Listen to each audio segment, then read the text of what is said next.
To order, welcome to meeting number 96 of the House of Commons Standing Committee on Finance, and pursuant to Standing Order 108(2) and the motion adopted by the committee on Tuesday, March 7th, 2023, the committee's meeting to discuss the current state of play on green finance, green investment, transition finance and transparency, standards and taxonomy.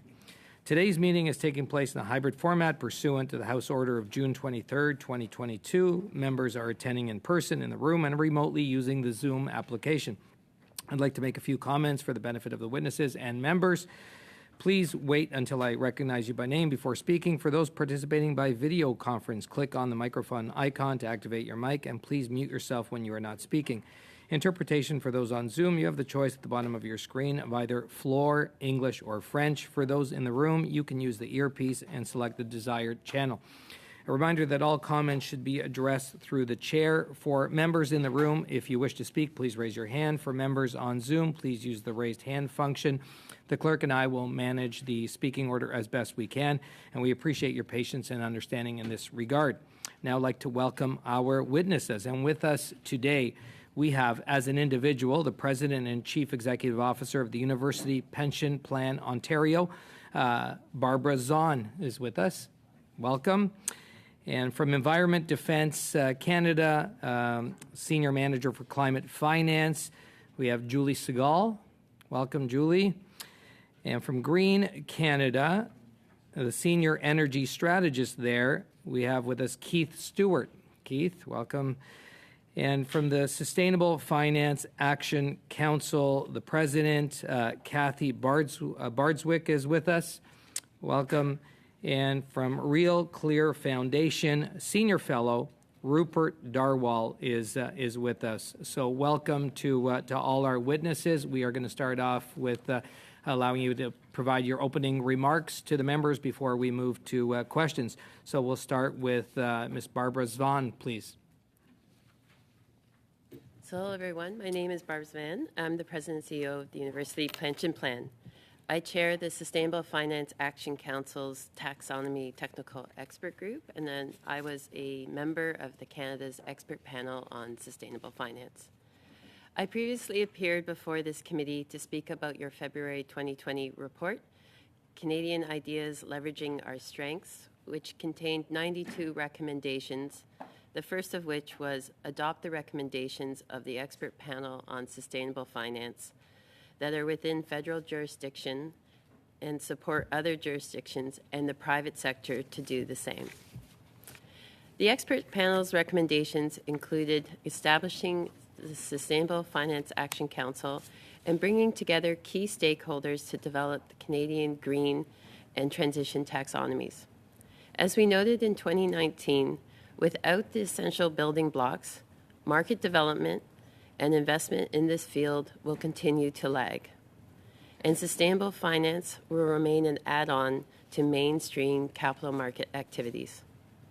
Today, I'm here as a representative of the finance community to talk about the urgent need for Canada to implement a green and transition taxonomy and the immense economic risk of failing to finance the transition to a resilient net zero world.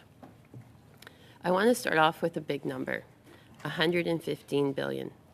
That is the size of the annual investment gap that Canada has to fill in order to deliver on its net zero transition commitments, according to the data provided by the Sustainable Finance Action Council Secretariat and confirmed in last year's budget. So where do we find $115 billion each year? The government alone cannot meet this need. Domestic financial players cannot do it alone.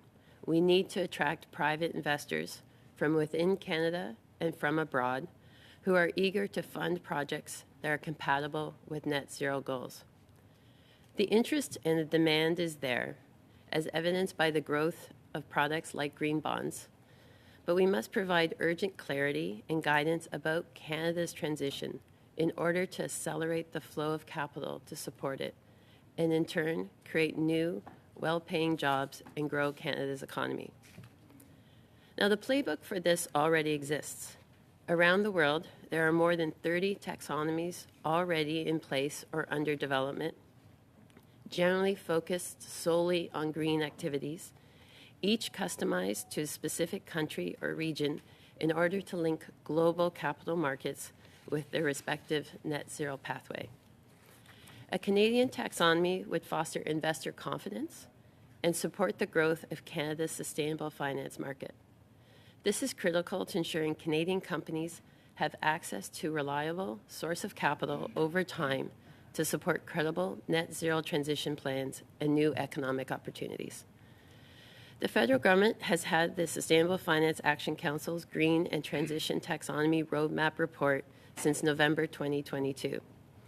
The report not only provides guidance on standardizing classification of green activities, an important step to mitigate greenwashing, but unique to Canada, it also includes a transition classification, which is crucial for decarbonizing emission-intensive activities and securing Canada's economic competitiveness in a global low-carbon transition. This transition category includes decarbonizing fossil fuel production in a credible, impactful way.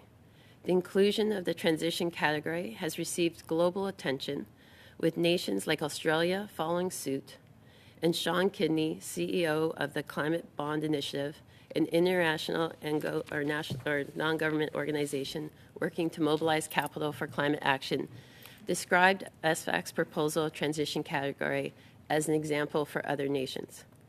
As other nations move forward with the frameworks to mobilize capital, Canada is being left behind. Businesses and investors are prepared to invest now in whichever country or region offers not only the best opportunities, but also clarity that the investment will be aligned with the country's net zero transition. Canada cannot afford to be left behind. Canada cannot afford to have other regions define transition without us or for us. I thank the committee for its time and look forward to answering your questions. Thank you, Ms. Van. And now we'll move to Ms. Julie Segal, please.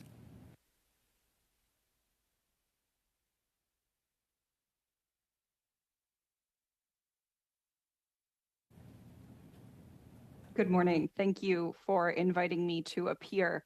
My name is Julie Segal, and I lead a climate finance policy program at Environmental Defence Canada. I am an author of a policy roadmap to a sustainable financial system in Canada, which we published last November. I also contributed key public input about the draft Sustainable Taxonomy and on the Climate Aligned Finance Act currently in the Senate. Thousands of companies, banks, and pension funds, including all of Canada's big banks and about 60% of the largest companies globally, have committed voluntarily to reach net zero emissions. Of that group, only 4% have delivered basic requirements for meeting their own commitments, like publishing a plan or setting short-term interim targets. This means the majority of groups are not showing progress on their own commitments to reduce emissions. They recognize the action is important, but they have not demonstrated action. So if groups have promised to do something important, but the majority are not delivering on it, green finance policy should come in to set it on track. For consistency with Canadian climate commitments, under the Net Zero Emissions Accountability Act and under the Global Paris Agreement, rules to align the financial sector with climate commitments are important. Other sectors of the Canadian economy are under rules to reduce emissions. Complementary direction is needed for the financial sector above just the existing incentives to mobilize green investment. Climate finance rules are also important to remain consistent with global allies. I would invite you to focus on the UK and the EU, which have mandates for a net zero financial system and have rules in place directly for the financial sector to advance action on climate commitments. The EU sustainable finance laws already affect over 1,300 Canadian companies, so getting in line with the global trajectory makes sense for Canada, and that requires specific climate finance policy. Recognizing this, I'm very glad to see the Finance Committee hosting this study. The recent motion tabled stating that the government should use all legislative and regulatory tools at its disposal to align Canada's financial system with the Paris Agreement is a step very much in the right direction. That was tabled in the House. I'm thrilled by the multi-party support for this motion and commend many of you and your colleagues who seconded it. I'll outline a few specific policy measures this Parliament can take to deliver on that motion. First, a sustainable finance taxonomy should be brought into law. Its categories and parameters must be based on what's scientifically required to keep global warming below 1.5 degrees. We support a next step of a much broader consultation for a taxonomy with input from climate experts, including civil society. And most importantly, we support bringing the final product into regulation and linking it to disclosure requirements, like in the EU. A transition definition is a tricky endeavor. We support introducing one. Sectors like steel and cement have high emissions today, but create materials that are important for a low emissions economy. I would highlight that carbon capture for oil and gas activities should not fall under the sustainable transition label. Second, we suggest requiring credible climate transition plans for all federally regulated financial institutions, companies, and crown corporations. A credible climate transition plan means following the pathway of what is scientifically required to keep warming below 1.5 degrees, which means ensuring that each institution's emissions peak by 2025 and decline by half by 2030. That's the requirement for a credible climate transition plan. Regulation can deliver these credible climate transition plan requirements across the Canadian economy. Corporate transition plans can be required through the Canada Business Corporation Act. Crown corporations can be directed under the Net Zero Emissions Accountability Act. For federally regulated financial institutions, we have had positive conversations with OSFI and an ongoing working relationship. It is our opinion that they can advance credible climate transition plans for federally regulated financial institutions. Canada experienced over $5 trillion in insurable losses the past 2 years. Looking forward, over $100 billion of Canadian assets are at risk of nosediving in value due to financial institutions moving too slowly on the climate transition. The best way to reduce these climate-related financial losses is to reduce climate change, and credible climate transition plans across the financial sector is a very important way to do that. To build an affordable economy for people across Canada and a climate that is safe from disasters like the wildfires currently happening in every single one of our provinces, a climate-aligned financial system is key. So I encourage you all to enact policies that ensure federally regulated financial institutions reduce emissions and build resilience to climate change. Thank you. Thank you, Ms. Siegel. And now we'll hear from Greenpeace Canada. Mr. Keith Stewart, please. Thank you for the opportunity to speak with you today. My name is Keith Stewart. I'm a senior energy strategist with Greenpeace Canada. I'm also a sessional lecturer at the University of Toronto, where I teach a course on energy and environmental policy. While green finance and taxonomies may seem like particularly arcane areas of policy, they are incredibly important in the current moment. Finance is the lifeblood of the fossil fuel industry, and where there is this kind of money and power at play, there's going to be politics. That's the way the world works. In my time today, I would like to highlight how we cannot understand the current state of play of green finance independently of some of those politics. Last week, Greenpeace Canada published a report entitled "What to Do About Canadian Banks Quiet Quitting Their Climate Commitments." Copies have been circulated to the committee.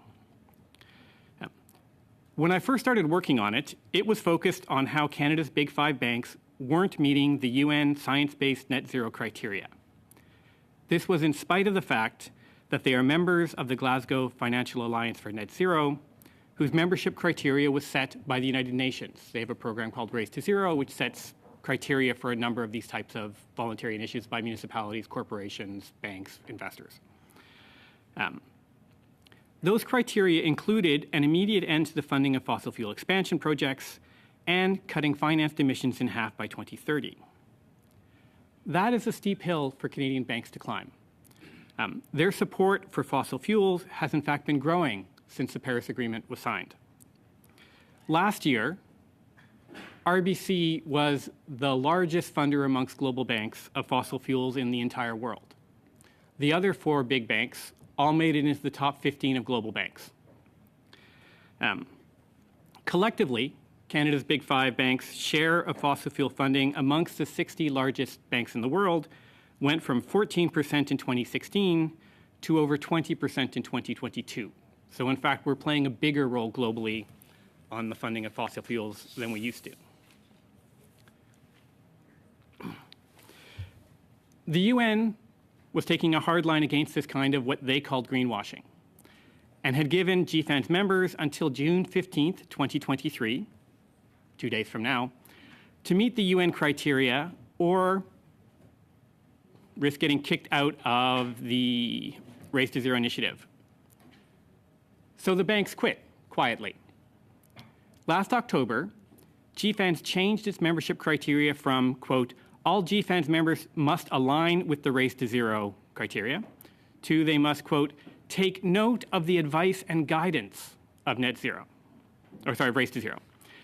In other words, big money players can now do whatever they want and call it net zero without a kind of overarching bar they have to meet.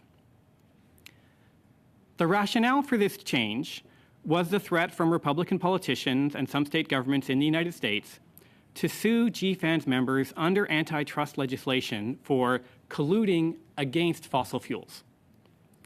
To be clear, these politicians aren't using antitrust laws to go after the tech giants or drug manufacturers for abusing market power. They are targeting banks and investment managers for potentially dialing back their investments in fossil fuels. There may be a temptation to say, oh, this is just those crazy American culture wars. That would be naive. When the New York Times reviewed over 10,000 pages of documents and emails related to the rise of this anti-ESG movement, they found it was the oil, coal, and gas companies and their industry associations that had weaponized, the New York Times word, not mine, Republican state treasurers against fossil fuel divestment. In many cases, it was the same organizations, like the Heartland Institute, that had been at the core of earlier climate denial campaigns that were now leading the charge against ESG and green finance. Indeed, the campaign against green finance is best understood as the latest incarnation of climate denial, a well-funded, coordinated campaign to defend the interests and profits of the fossil fuel industry by delaying the transition to clean energy. We should not, however, fall for this particular bag of tricks again. I would like to suggest to you that in painting voluntary net zero commitments as collusion, the fossil fuel lobby has overplayed their hand. They've laid bare the limitations of industry self-regulation. If an initiative like GFANZ would actually change business as usual in a significant way, members will be sued for collusion. Half of the insurance companies that are members of GFANZ have quit over these concerns. Yet you can't be accused of collusion for meeting regulatory requirements. The only viable path forward at this moment is for governments to set and enforce clear rules that will align private finance with our climate commitments. The banks won't like it, but the public does.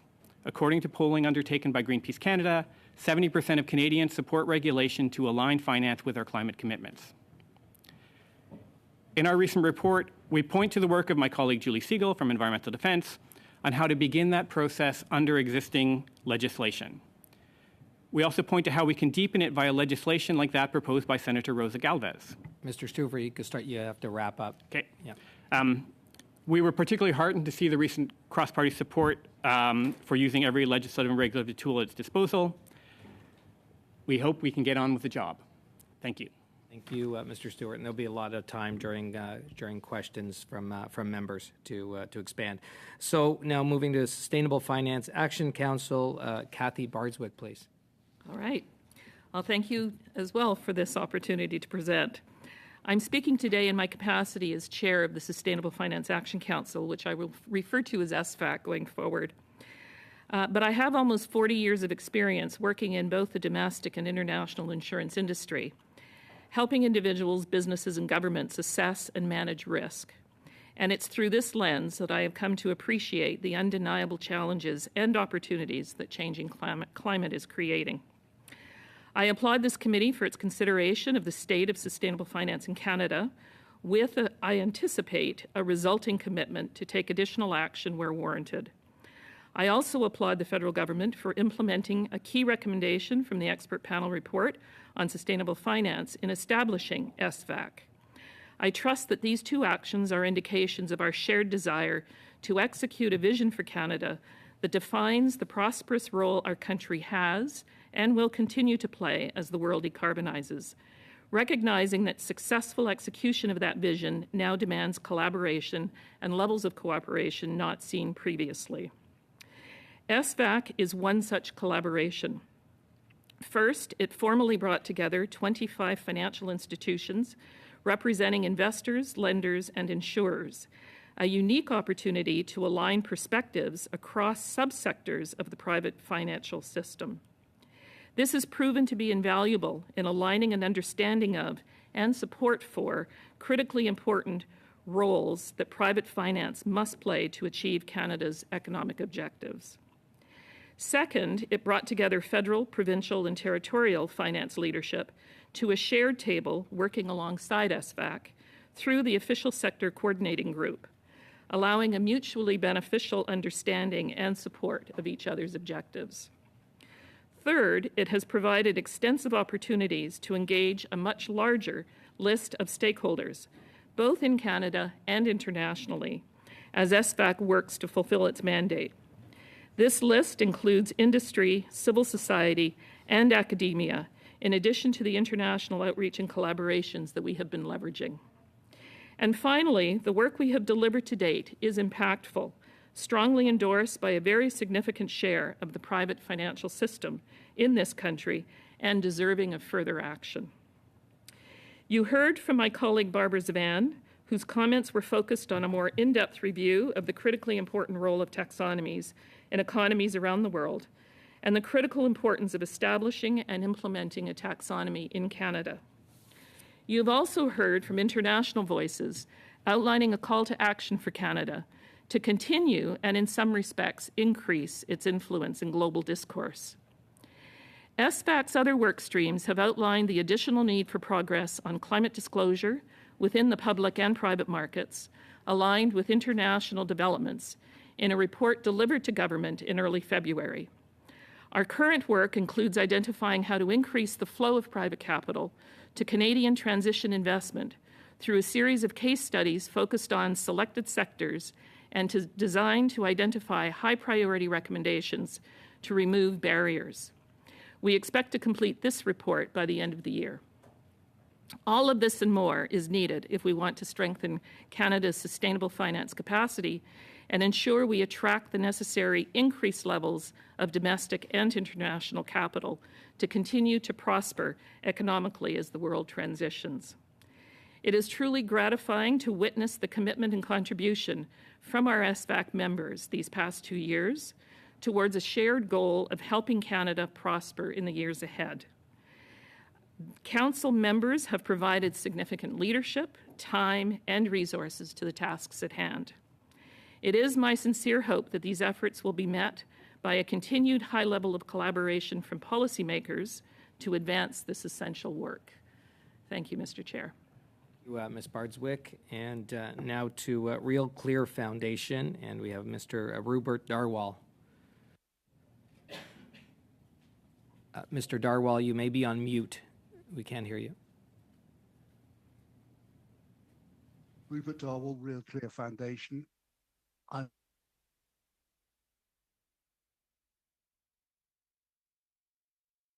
I think you just froze on us, so we will.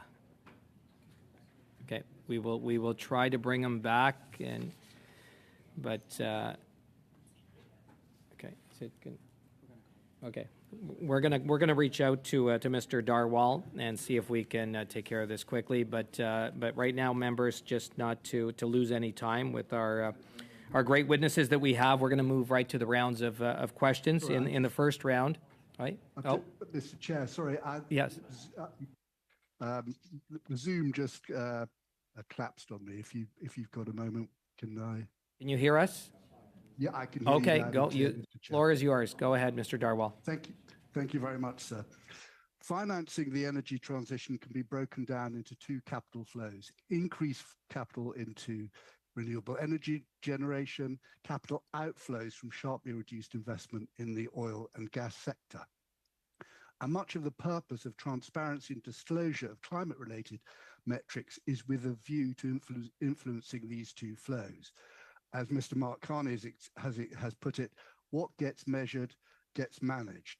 That's why reporting climate-related financial info is critical if we are to achieve net zero. Although the inflow of capital into renewable energy does not depend on the outflow of capital from the oil and gas sector, this capital outflow is seen by many as a key component of the energy transition. And if I may, I'd like to confine my comments to the second of these, that is the curtailing of investment in oil and gas output. This view was given added authority in May 2021 when the International Energy Agency published Net Zero by 2050, a roadmap for the global energy sector.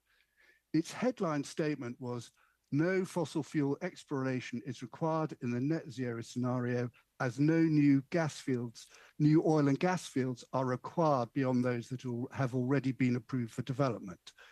The timing of this statement was strategic in that it occurred in the run-up to the delayed Glasgow COP26 climate conference. If that conference was about anything, it was about finance. And that conference, as we know, saw the formation of the Glasgow Financial Alliance for Net Zero. As Rishi Sunak, who was then Chancellor of the Exchequer, explained, the Glasgow Financial Alliance for Net Zero is about bringing together financial assets worth over $130 trillion of capital. And then he went on, so our third action is to rewire the entire global financial system for net zero. This raises an important philosophical or perhaps ideological question, as it implies the socialization of private savings and the deployment of private capital for public policy ends. One way around this has been to claim that there is no conflict or tension between delivering public policy goals and fiduciaries' duties to maximize risk-adjusted returns for beneficiaries, because ESG investing delivers higher returns. As Wall Street has it, doing well by doing good. However nice sounding this might be, it does, however, conflict with modern portfolio theory. And earlier this year was rejected by Tim Buckley, the chief executive of Vanguard, the world's second largest asset manager. Buckley's words were matched by action, but Vanguard also quit the Net Zero Asset Managers Initiative, part of GFANZ. In the case of ESG investors taking up the IEA's no investment in new oil and gas fields, we don't have to decide that philosophical question for a reason I will now explain. The first thing to understand is the IEA's view on no investment in new oil and gas fields derives from its assumption that the superiority of renewable energy reduces the demand for oil and natural gas. This assumption is reflected in the IEA's net zero forecast of low and falling oil and gas prices.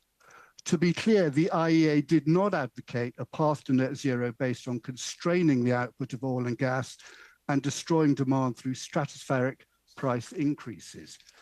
Yet data in the IEA's net zero pathway demonstrates the inferiority and the inefficiency of renewable energy as substitutes for oil and gas.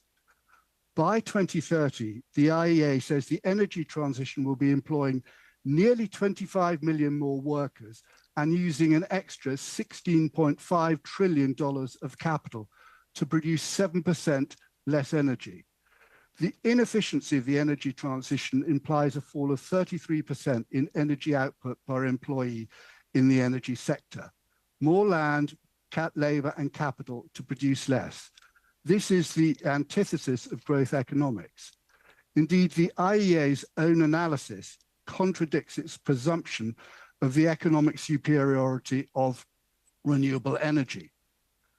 In 2022, the IEA issued a warning in its World Energy Outlook that cutting supply of oil and gas is not a substitute for cutting demand. Reducing fossil fuel investment in advance of or instead of policy action and clean energy investment to reduce energy demand would not lead to the same outcomes as in the net zero scenario. Quote, if supply were to transition faster than demand, with a drop in fossil fuel investment preceding a surge in clean energy technologies, this would lead to much higher energy prices, possibly for a prolonged period. Mr. Darwall, you'll have to wrap up. Yeah. Yeah. This leaves, I would suggest, very little for ESG investors with respect to oil and gas companies, as their only lever is to embargo capital investment in new oil and gas fields. Thank you for your indulgence. Thank you, Mr. Darwall, and thank you to all our witnesses for your opening remarks. We're going now to members' questions. First round of questions. Each party will have up to 6 minutes to ask you questions. We're starting with the Conservatives. MP Morantz, 6 minutes, please. Thank you, Mr. Chair, and thank you to all the witnesses that are here today. We've had a number of meetings on the issue of green finance, and it's been very, very interesting, I have to say. I wanted to direct my first question to you, Ms. Zvan. Is I'm pronouncing it right? Zvan? You are the president and CEO of the Ontario University Pension Plan. And on your website, it says that the stated purpose of the UPP is investing in economic activities that contribute substantially to reducing greenhouse gas emissions or adapting to climate change. I guess what I'm trying to get straight in my mind is, in terms of a person who is managing a pension fund, normally your main goal is to maximize returns for the investors in that plan, because after all, this is their pension. So what I'm wondering about is if you have any data with respect to the economic activities that you're investing in, as to whether or not they provide an equivalent return on investment to assets that wouldn't be defined in that way. Sure. So thank you for the question. So I think just if we back up, for the purpose of UPPs, we provide pensions. We are a fiduciary to our members, including probably Keith here. And our goal is to actually provide return on a risk-adjusted basis to meet our pension liabilities. It is with that lens that we do the views on many factors, including environmental, social, and governance. There is well-stated documentation and research out of Stern School of Business, Harvard, Oxford, that when you include material ESG elements, not immaterial, but material ESG elements, that they improve your risk-return outcomes. And it's through that lens that we bring to the university pension plans portfolio. We believe it makes us better investors, better risk managers, and leads us to think forward, since we are really generational investors. We are investing for 80 years from a time that a member joins our plan to the time that we make their last pension check. But aside from those studies, has it been borne out in practice that these investments are equivalent to or better than investments that don't meet the definition? Yeah.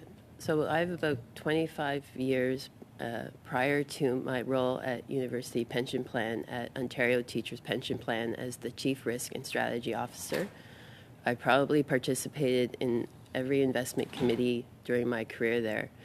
It is a factor in many investments when you think about the duration of which you invest in private assets, and particularly long-term ones.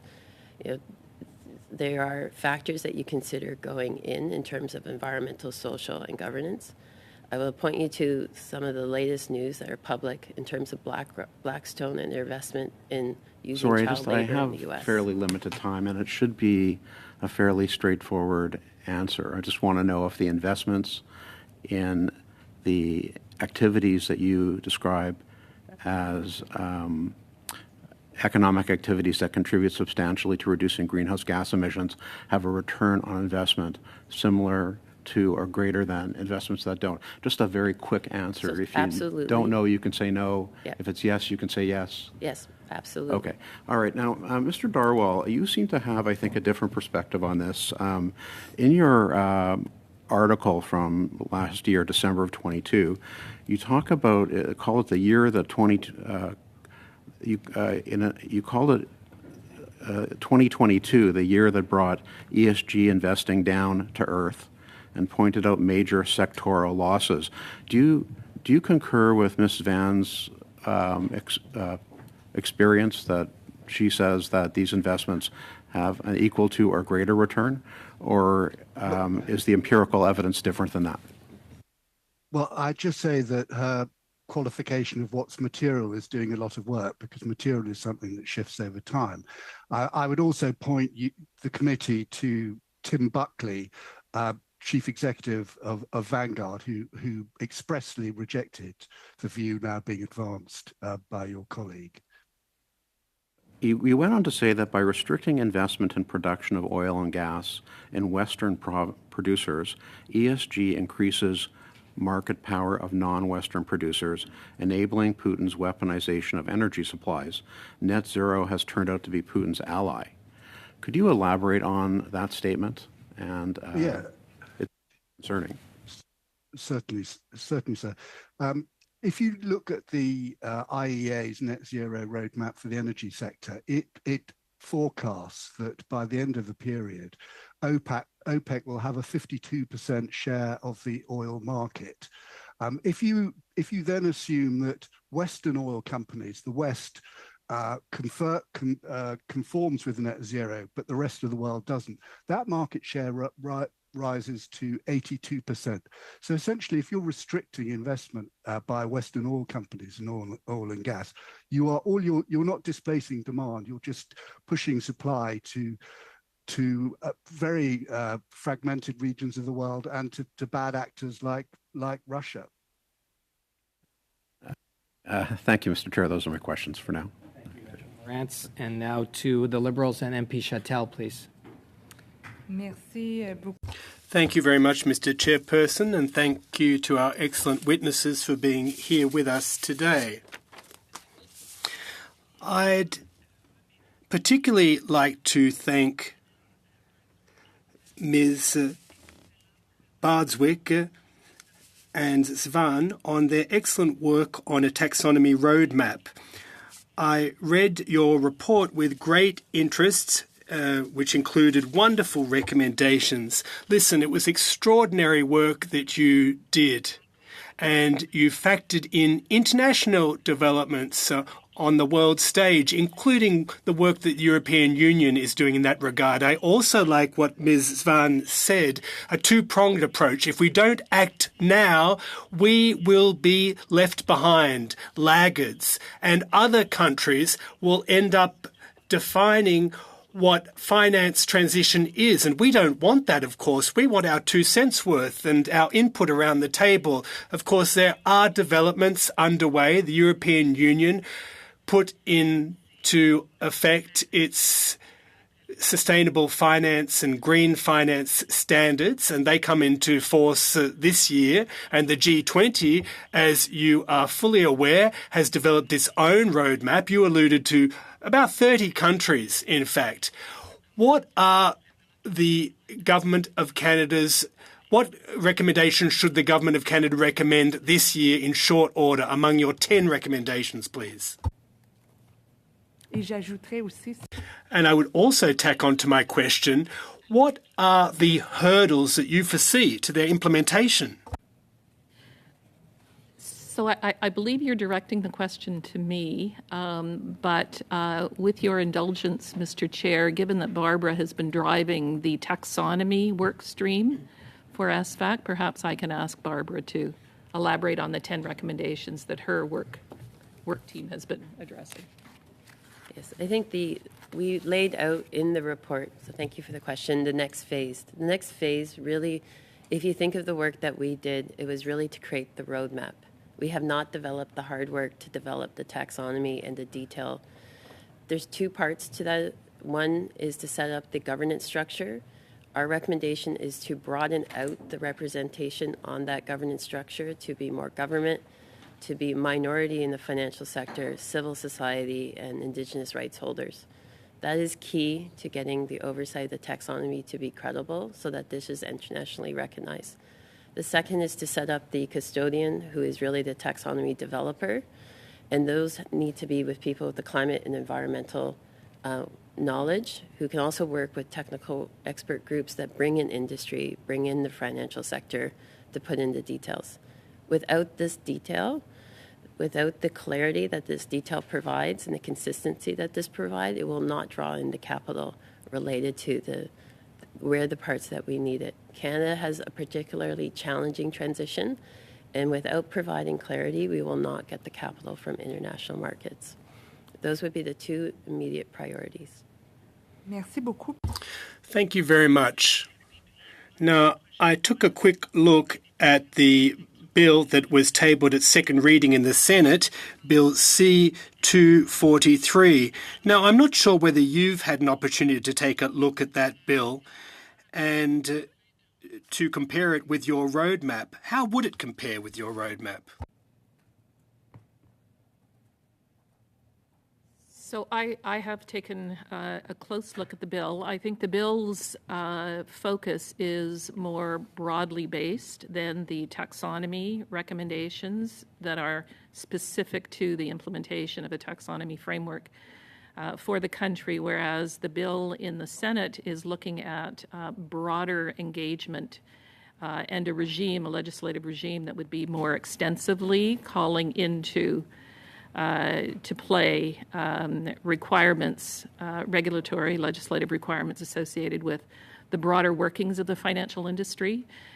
So I would really make a very clear distinction between what we are suggesting is a taxonomy framework that would be implemented versus the much broader and more, more inclusive expectations that bill would require. Merci beaucoup. Thank you for that. Well, the budget just got through, the Budget Implementation Act. It wasn't easy, but there you have it. Now, there are two particular initiatives that were announced in the budget, the first of which is climate disclosure for federally regulated institutions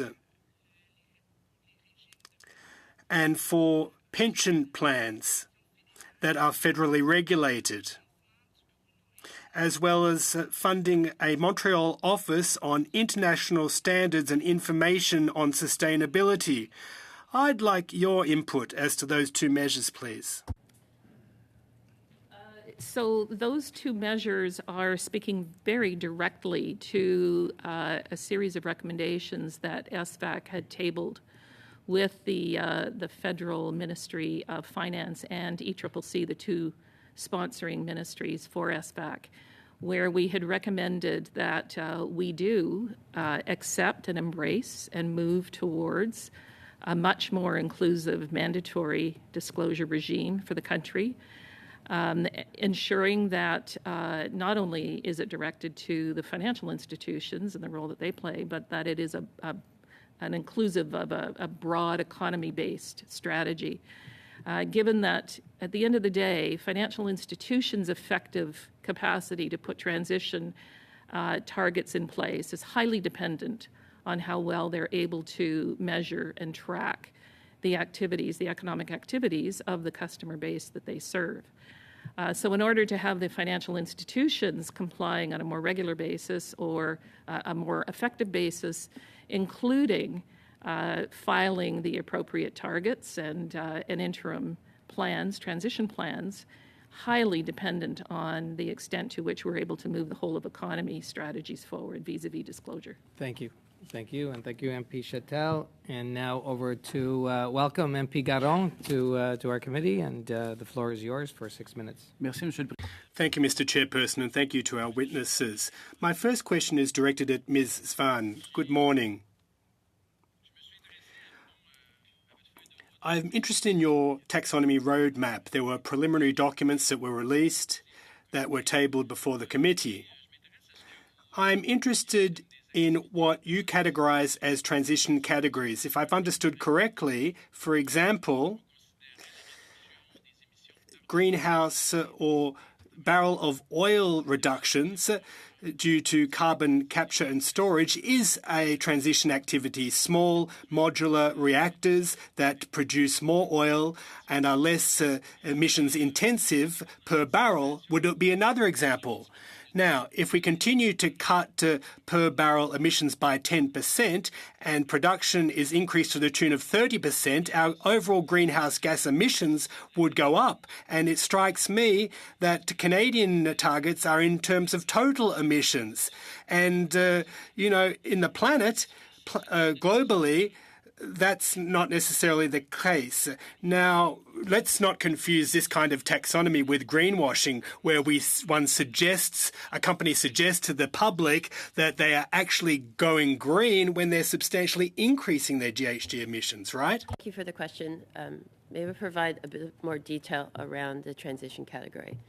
So this tries to acknowledge that we need to address high-emitting GHG activities. To qualify for the transition label, a project must meet 3 strict criteria that are aligned with science for a 1.5 degree scenario: significant emission reductions, limited lifespan aligned with the net zero pathway, and avoids what's known or referred to as carbon lock-in, so prevent other investments. Any project that supports the expansion of oil or gas via new extraction projects was seen as not viable due to the multiple climate scenarios out there that do not align with that. The thresholds for this transition category will evolve over time, so what's acceptable in 2025 will not necessarily be acceptable in 2035. So if we take items like CCUS, the taxonomy is meant to be applied on a project-by-project basis, not as a red or green light for a whole category of activities. If CCUS project can meet those 3 strict criteria that are developed by the custodian and approved by the council, then it would be included. If it cannot, it will not. I think the upshot also is that it sends also a very clear message to the industry and the markets about what truly is a transitional CCUS project. I think there is a vast amount of lack of clarity in this area, and this taxonomy can bring the clarity it needs. I would also note that in the IEA report, one of the top 5 emission reduction items for 2050 includes CCUS. Well, my question now is for Mr. Stewart from Greenpeace. There seems to be a lot of hope being placed in carbon capture and storage. There are 2 approaches, it seems. Carbon capture,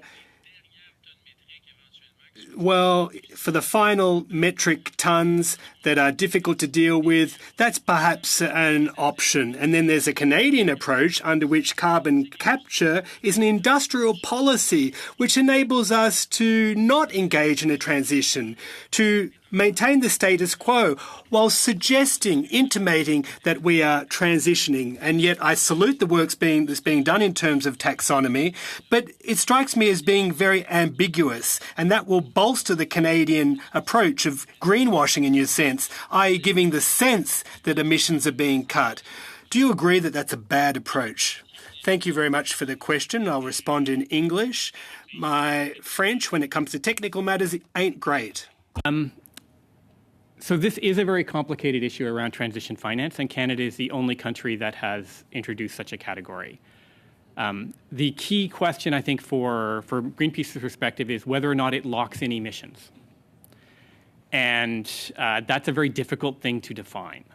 And I think one of our concerns is that if it's viewed as CCS is automatically a green light, which, I think if you read carefully, it doesn't say that, but I think a number of people are interpreting in that way, and there's going to be a lot of fights over exactly how this gets interpreted. So there are some areas where I think CCS is quite viable. As my colleague Ms. Siegel mentioned, there are some areas like cement, certain aspects of steel making, although green steel is advancing by leaps and bounds technologically, where it looks like, okay, we're going to need CCS. And I think the question in Canada is the debate has been so dominated by the oil sands, where CCS can at best get you a 10% reduction in total life cycle emissions. And the question is, if you're going to deploy CCS there, is it in fact sort of giving an extended lease on life? One of the projects we're looking at, for instance, is Cenovus has proposed extending the lifespan of the largest in situ oil sands facility until 2079. And they've also studied, though they haven't released the details, using CCS on that project. We would say, if you use, we're going to put in CCS as a reason to extend the life from, 2032 right now until 2079, that is not fitting those criteria. And so I think there are ways in which it definitely can be used as a justification of business as usual. And there's also a concern by having a kind of a green label slapped on that, which people are, like, we've seen a lot of trouble in the ESG field around people loosely interpreting what's considered green or not to make a buck. And, like, people are going to work every angle and use every subclause to get the money that they can. I expect that. I don't think that's surprising. That's why you have to set very clear rules. And I would say, for us, the application to particularly a high carbon energy source like oil is very problematic, because by the time you could actually deploy it, we have other options which can be coming online at the same time. And when you look at the pathways right now for electric vehicles compared to where even we thought they would be 5 years ago, it's night and day. We're light years ahead of where we thought we would be. Thank you, Mr. Stewart. MP Garon, merci. And now to the NDP and MP Blakey. Thank you. Ms. Siegel, earlier you mentioned that a majority of financial institutions that have voluntarily committed to climate goals aren't acting, and that creates a space and indeed a justification for public regulation in the space. I wanted to take that insight and just ask you to give your thoughts on a slightly different angle, same idea, but it seems to me that it's a little bit of a stronger case for public regulation in that when we talk about the kind of certainty, and I think Ms. Zan referenced this as well, that investors are looking for, that actually that policy has to come first, that it has to be there as a basis upon which investors can make decisions. So not only does the lack of action justify public intervention, but in fact, those actors are waiting on public intervention as a condition for the investment. So I just wonder if you could speak to that interaction between the fact that we have these voluntary commitments, we're not seeing the action, and the role that public regulation would play in this space. Absolutely. And thank you, MP Blakey, for the question. So I'll start maybe by expanding on that information I provided.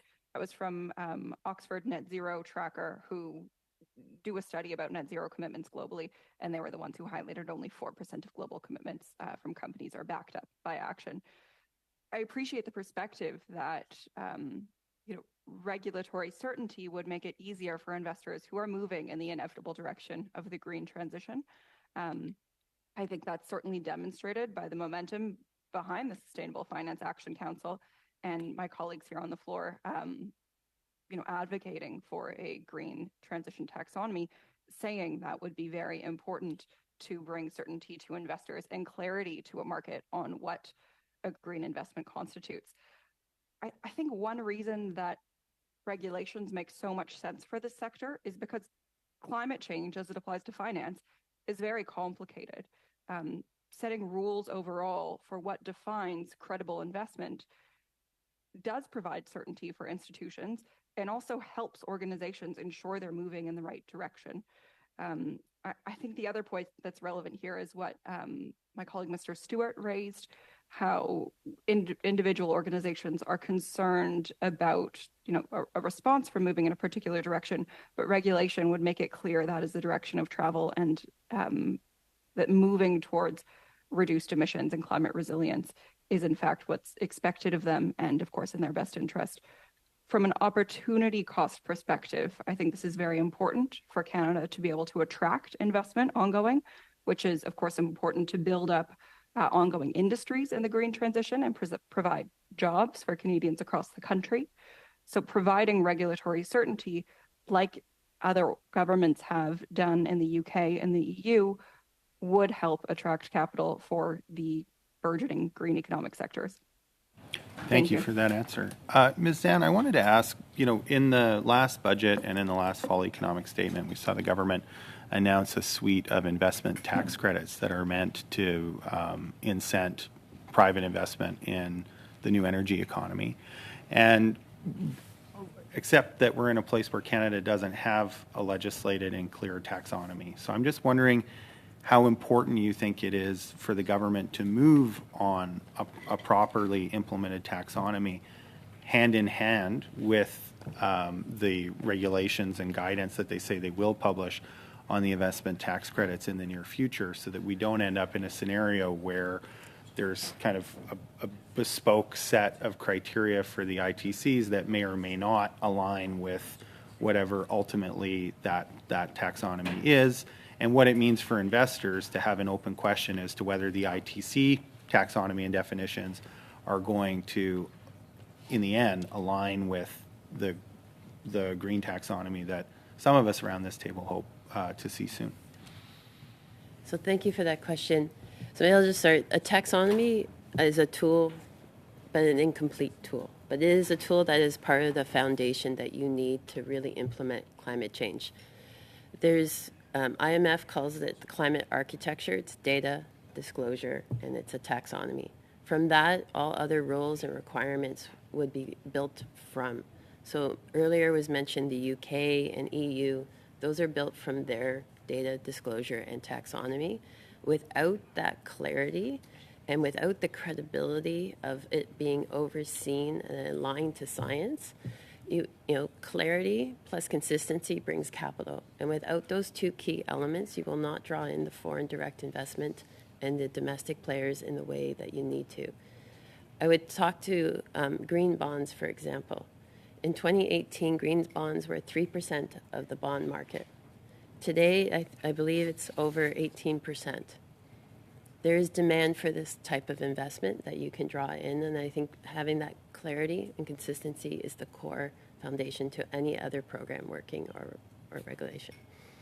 So would you agree that as the government defines these investment tax credits, that this is an opportune moment to get clear on a larger taxonomy so that investors know that the preparations that they're making or that their clients are making as they move ahead with new energy projects are going to be consistent with whatever the green finance taxonomy ends up being, instead of leaving that an open question and potentially having investors or their clients prepare for one set of rules and then find out that actually there's a different set that came down the pipe, so to speak. Yes, In absolutely. a short answer, Ms. Bond, please. Yes. How's that? Thank you. Yes, absolutely. Oh, okay. There you go. That's as short as it can get. Yeah, thank you very much. So, members, witnesses, we're moving into our second round of questions here. We're starting with the Conservatives for 5 minutes. MP Lawrence, please. Thank you, Mr. Chair, and I'll focus most of my questions with respect to Mr. Darwal. I believe, and I think that the academic evidence would show that Canada is facing a productivity crisis and an economic growth crisis. Over the last 10 years, our economic growth has been 0.8 per capita. That's the lowest since the Great Depression. The reason for this is relatively clear and well known too, although sometimes lacking, I believe, media attention, is the fact that we lack for capital investment. We don't have a framework that's workable with respect to innovation. And quite frankly, despite having the hardest working, smartest people in the world here in Canada, we are lacking for productivity. The Canadian energy sector has GDP per capita of 10 times that of our average. And I have yet to see, and I would love for any one of you to table what the GDP per capita in the green industry is, because I suspect it's far less than the energy sector. Mr. Darwal, I thought you spoke very intelligently when you talked about the difference between reducing supply and reducing demand. If, in fact, we reduce supply dramatically, and we cap it artificially through government regulation or otherwise, it's my heartfelt belief that this will hurt the Canadians who are most vulnerable the most. We've seen the impact over the last 10 years of the last 8 years of these liberal economic policies. It's doubled the amount of people at food banks. It has created an affordability crisis, the likes we have not seen for decades. Mr. Darwal, don't you believe if the transition, whether we want to make it or not, is another discussion, but don't you believe that this transition, if not done eloquently and over a sufficient amount of time could have a significant impact on our productivity and our GDP per capita, worsening an already precarious situation. Thank you very much, sir. Well, the IEA, in its World Energy Outlook for 2022, would completely agree with you on the point that demand reduction has to proceed faster than than reductions in supply. And if you don't do that, you will have higher prices, which is obviously a serious problem at the moment across Western economies. The other point that the IEA is very clear on is that the energy transition is regressive in terms of productivity. You need 25 million more people. You need $16.5 trillion more capital, $16.5 trillion more capital. The other point I'd make, I hear a lot about winning races and so forth, and Europe. But if you look at Europe, Europe is not an economy you want to emulate. I would give that very strong advice. Thank you very much. And so, just to reiterate some of the things that you said, perhaps in a little bit of simpler terms, is that in order to make the economy go, we need workers, we need money, and we need to be able to produce things efficiently and effectively. And from the IEA study, it's to produce the same amount of energy, or I believe you actually said, I think 6 or 7% less. It will require significantly more money and significantly more human resources at a time when Canada is facing both a capital and labor shortage to be less productive. Is that a fair summary of simplification of your comments? That's correct. I would also add it inevitably involves having lower wages, that wages in the hydrocarbon sector are higher than in the renewable sector. It's simple as that. And just to reiterate a little bit of what you said there as well, and so I mentioned earlier that GDP per cap is actually over $600 per worker per hour. The Canadian average is just, I believe, over 50. So it's more than 10 times that. And productivity, of course, is the ability of a country to deliver services and to make goods, and that's the real value. We can print money, but that's just artificial and fake, and results exactly where we are today. And so, is it fair? Is it a fair summary? And please disagree that the transition, especially if not done eloquently, and if we're focused on reducing the supply as opposed to managing the demand, stands to likely to make Canada a poorer nation. Yes, it will make Canadians poorer. There are also big macroeconomic impacts from the energy transition of a big structural cost push impact on inflation. And going back to if you're looking eastwards across the Atlantic, the one country I think that Canadians should look to for inspiration is Norway. Norway is like Canada, rich in natural resources, and the one thing they are not giving up on is oil and gas. And they say their oil and gas is necessary for the energy transition. The energy transition is extremely energy intensive and materials intensive. Thank you. Thank you, MP Lawrence, Mr. Darwal. And now to the Liberals, MP Zarowitz, please. Thank you so much, Mr. Chair. I want to thank all of our witnesses today. I think this is an extraordinarily important study. I'm just going to start off with two comments. Mr. Chair, I'm glad our Conservative colleagues care about productivity. I will say that I hope that maybe they'll consider taking on our next study as reducing interprovincial trade barriers, as that will lead to economic growth and increased productivity. And maybe my comment just in general, I'm a passionate climate activist. I care about green finance. I've read the Sustainable Report the minute it actually came out a few years ago. I will tell you, though, every single time we do this study, I always have to familiarize myself with the terms. I find that we use a language that is not easy, I think, for the common person to understand. And I say this as a general comment because I'm constantly trying to figure out how is it that I can relay back to my constituents what I'm doing, what I'm discussing, and I don't find the language necessarily very easy to translate. Taxonomy, I'm sort of like, oh my gosh, is it tools? Is it more than tools? It's now architecture. It's 3 separate parts. It's not an easy thing. So I just say to all of us, the easier we can actually sort of use language that is easy, I think the better it is for us to actually bring people along.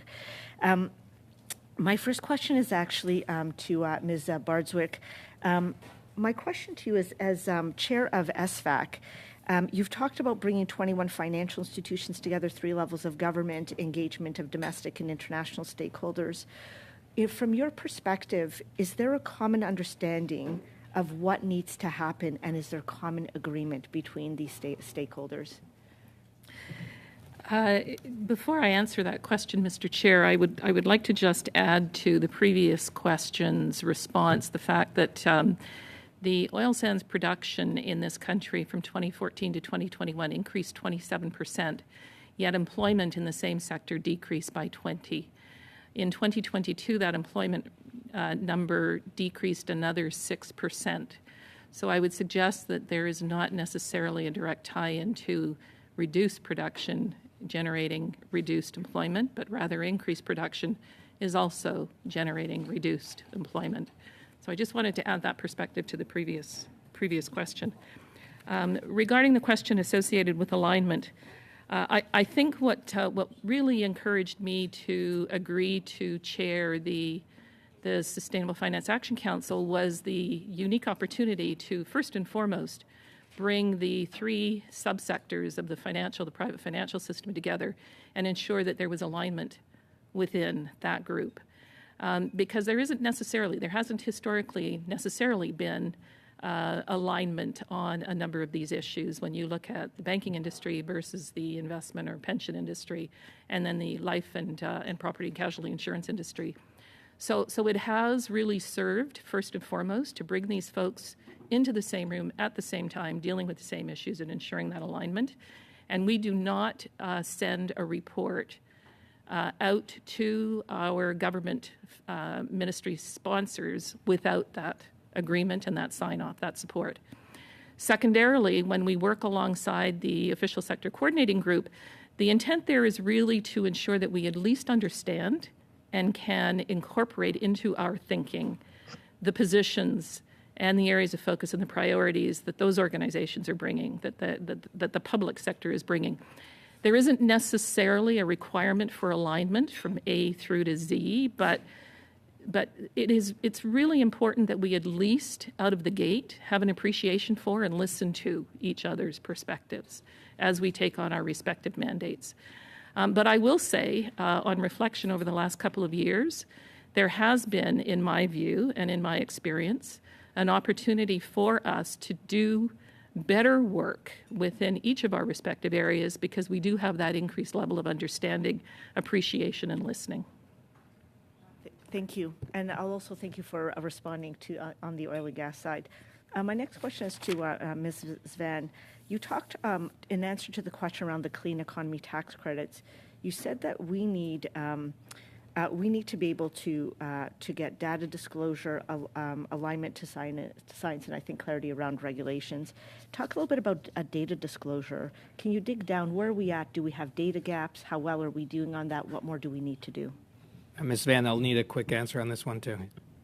I'll just refer to the SFAC work as well. There is a data work stream, and there has been identified many sources of data gaps, both in the physical risk adaptation side, as well in climate mitigation around emissions. And that's really the alignment for ISSB with both adopting what was SASB, the Sustainability Accounting Standards Board, which I would highlight actually came from investors asking for that to be done to a total of $85 trillion, as well as the TCFD. So I think those are 2 critical pillars and why they were core elements of the expert panel and core elements of the SFAC work. Okay, thank you. Thank you, MP Zarowitz. And now back to MP Garot. Merci, Monsieur le Président. Thank you, Mr. Chairperson. My question is for Ms. Siegel. The difficulties that countries are having coordinating are often catalysts for inaction. For example, at the time of tax avoidance, some countries said if we act, the capital will flow elsewhere. And there have been individual initiatives that have, for example, OECD blacklists. And we've noted that leadership does have a certain value. Does the same hold true when it comes to green financing? There's a lot of inaction. What's to be done? So here's my question. Could Canada play a more significant leadership role when it comes to climate finance? I know you are supporting Senator Galvez's legislation, just like the Bloc Québécois is. Could you please elaborate, when it comes to that bill, what could Canada do, put into that legislation that could inspire some of our trade partners? Thank you very much for the question, Mr. Garon.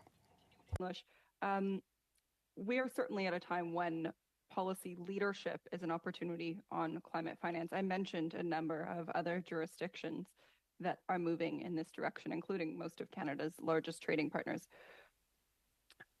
An important piece here would be to recognize that Canada is currently behind other countries when it comes to setting climate finance rules and regulations. OSFI, the main federal financial regulator, put in place Guideline B15 a few months ago, which requires disclosure, so essentially reporting on emissions from large federally regulated financial institutions. And when they came out with that, they recognized that first piece of infrastructure in climate finance regulation put us about 3 to 5 years behind other countries when it comes to financial supervision on climate change. OSFI is very much looking at this from the risk perspective. What are the risks from climate change to financial institutions? And they recognize moving that forward, which was quite a significant effort for them, put us where other jurisdictions were 3 to 5 years ago. So if we want to move into a position of leadership, if Canada wants to attract capital for the green transition and be recognized as a leader, we have quite a bit of work to be done. And we've outlined a few of those, myself and other colleagues in our testimony here today. I will point to the Climate Aligned Finance Act. Merci beaucoup pour la question. Thank you very much for the question. Is a very comprehensive piece of policy legislation for what is required to bring Canada's financial system, our banks, pension funds, in line with Canada's existing commitments under the Paris Agreement. Senator Galvez, when drafting that bill, came, pardon me, is my audio coming through, right? Thank you. Yeah, but where time is up, Ms. Segal. But thank you. Maybe you can expand on another member's question then to get back to this. Sure. So thank you. Yeah, we're off to now. We've got MP Blakey, please, for 2.5 minutes. Thank you very much. Ms. Bardswick, I just want to come back to something that you said, because I think for a lot of Canadians that just listen to the political debate around the oil and gas sector, they would think that, as we hear from certain corners of the House, that, you can't get an oil and gas project approved in Canada. Nobody wants to invest in oil and gas in Canada anymore because it's become too difficult. A couple things I've heard is that actually Canadian banks are investing more than ever in oil and gas and are representing a larger share of global investment in oil and gas, and that extraction of oil and gas is actually increasing even as employment decreases. Have I gathered those facts correctly in today's conversation? Is there anything more that you'd like to add on that theme about the current state of the oil and gas sector in Canada? No, I wouldn't refute anything that you've outlined. Much. I think that's something that often gets missed in the political debate that's happened, and it's interesting to know that folks that are paying attention to the actual facts and figures and the money are seeing a very different picture than what's communicated to Canadians through debate in the House of Commons. Mr. Stewart, I guess I wanted to come back to what you were saying about the accusations of collusion against the fossil fuel industry. I wonder, are there any examples where the finance community, if we could use that term, have adopted certain kinds of goals other than the strict maximization of profit and mobilize in order to have certain kinds of outcomes, whether those are productivity gains or other things that aren't the direct pursuit of short-term profit, and if those were accused of collusion?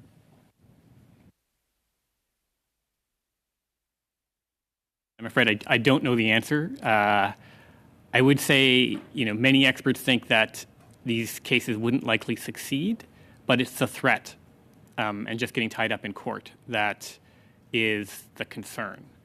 And the EU has recently moved to the European Commission issued a clarification of their interpretation of the law, saying we don't think this would breach the law, but it's not like it's kind of like an opinion, but it's not. They're not actually like writing those laws. But there's enough concern that the European Commission felt the need to come out and say like, okay, we don't think under these types of conditions that this would constitute collusion, but it is, it's that question of we do have rules around what finance is supposed to do in our society. And I think in light of a climate emergency, we need to update those rules so that finance is unequivocally part of that solution, and that becomes part of our societal project in the way that providing a decent quality of life is part of it now. Thank you, MP Blakey, and now to MP Chambers. Thank you, Mr. Chair. Now that I have the floor, I'll just I won't take up much time of this business, but I just wanted to publicly move my motion, my committee motion or study motion, which was provided to the members in advance. I won't read it all out here, but would like the committee to consider studying open banking and real payments as a way to reduce inflation and costs for consumers. So I'll just turn to my questions now. Ms. Zahn, I'm looking at the top 10 companies by weighting in the S&P ESG index. MP Chambers, just to clarify, were you moving it or were you giving notice? Just public notice. Just notice. Just notice. Yeah, thank you. So it can be attached to the minutes of the meeting. Yeah, sorry. I'm looking at the top 10 holdings of S&P's ESG index.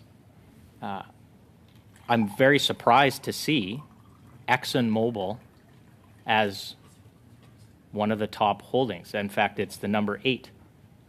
Can you explain to me why a company like ExxonMobil would be considered an ESG leader? Well, I can't comment specifically on what the S&P work was, but in terms of the taxonomy effort, we have tried very hard to recognize that the high-emitting sectors are a part of the transition and they need to decarbonize. And that divestment is problematic because it removes your voice from the table. I'll even note in Canada right now we have 37 Canadian financial institutions engaging with the 40 top emitters for that reason of having a dialogue with the same consistent message of think about your long-term strategy, your governance, your targets, and things. We are trying to help them with the transition, try to communicate what we need, and that is why we have thought it was a priority to include transition as part of the taxonomy work so that we don't exclude them. Is there a component of ESG that is more important than the others? Example, like is environment more important than sustainability? Is that more important than governance? Because you see some examples of companies with some poor environmental track records, but that have maybe higher scores on the other measures, all of a sudden finding themselves a darling of the ESG movement. So I would say that each investor chooses which area to focus, right? So some investors may put more risk management on environmental, others may put it more social, others have put more emphasis over the years on governance. So I would note that, for example, the Canadian Coalition of Good Governance started over 20 years ago working on the governance issues in Canada that have largely improved. So I would say that it would be hard for me to speak as an industry that each investor would put their own weight on those factors. Just more of an opinion. Do you think it's weird that Tesla is not in the top 10 of the ESG S&P index? That would be hard for me to comment on why Tesla is excluded from Okay, the well, I have the quote on why. Tesla's was not included because a lack of a low carbon strategy. Sounds kind of weird to me because they are all about building electric vehicles. And codes of business conduct. I think what we're getting at here is ESG means a whole bunch of different things to a whole bunch of different people. And the fact is, even over the last 2 or 3 years, the highest performing funds in the ESG space all hold oil and gas companies. So if we don't get a handle on what ESG means and we just, slap it on everything, it doesn't really seem like we're going to achieve the objectives, which I think is what Mr. Stewart's also getting at as well.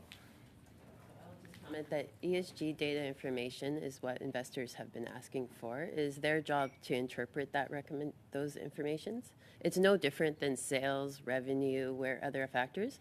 If you look at the information that comes out there, you'll have analysts, one with a buy and one with a sell recommendation based off the same information. It is no different for ESG in terms of how investors interpret that information. That is their choice and a part of their responsibility.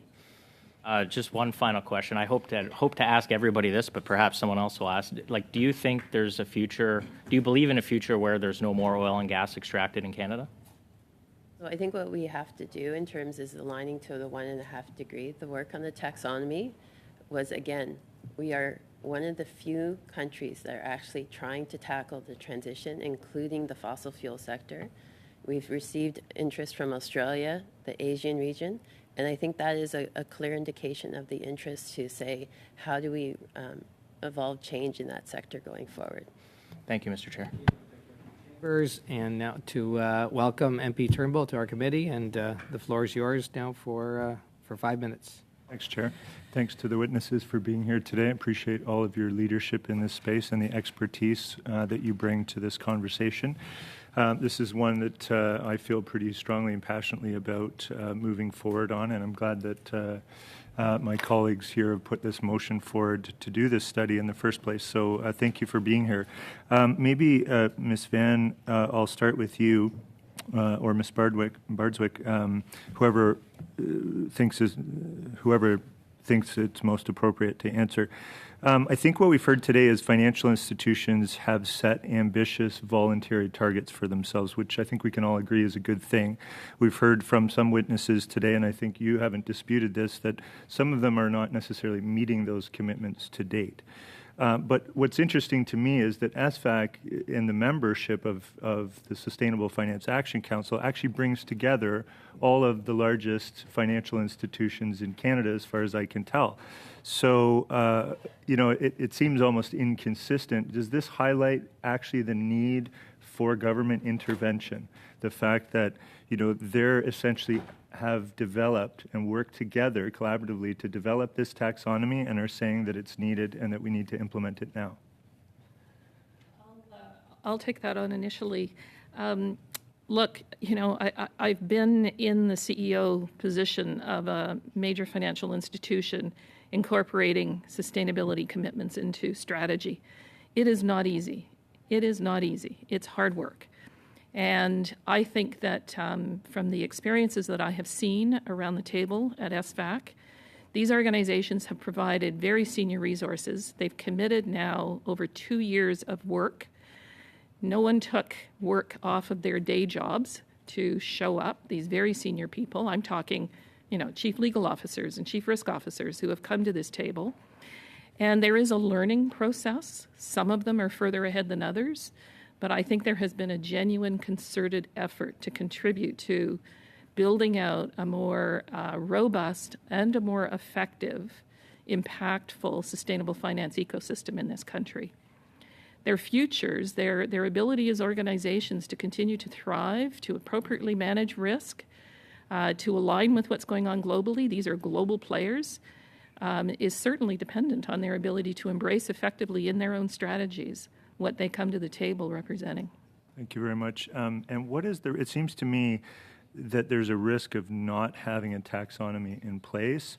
There's also, and that risk may actually be greater than not having the taxonomy perfect at this very moment, because I think you've all acknowledged, there's additional work to be done on an ongoing basis. In a way, the taxonomy will be evergreen. So can you identify for me what the real risks are of not having a taxonomy implemented ASAP? I think fundamentally, if you look at the report, at the roadmap, we've identified where the benefits are. Fundamentally, we will not experience being able to leverage those benefits as a country And that's pretty serious stuff. When you look at an inability to be an attractive target for FDI, an inability for our domestic players to appropriately be able to embrace and execute on the shared understanding of what truly is transition, our ability as a country to ensure that we're directing the appropriate amount of capital to the right targets over the right timeframes, and finally, the ability for us to effectively and accurately measure our progress and take corrective action when that there is a requirement to take corrective action is all at stake. I know in your report on the roadmap, it talks about this being an essential piece of financial infrastructure, I think is the term that's used. And it seems to me that it really underpins and it adds credibility to all of the financial products that are issued throughout our economy that claim to either be green or transition. So is it really that underpinning of credibility, the clarity and consistency that Ms. Van talked about, that's really what's at stake here? Absolutely. I couldn't say it better. Okay, great. And in terms of legal entrenchment, so this is a question I've been having, for a while now. What is the so I note that you've identified a 3-tier governance model, which I accept and think is an interesting model. What I'm wondering from a government standpoint or a policy-making standpoint, what is the most appropriate legal entrenchment for the taxonomy? Do you have any views on that, Ms. Van or Barczyk? And then I'm going to go to the other. In a short answer, please. Yeah. To take that one.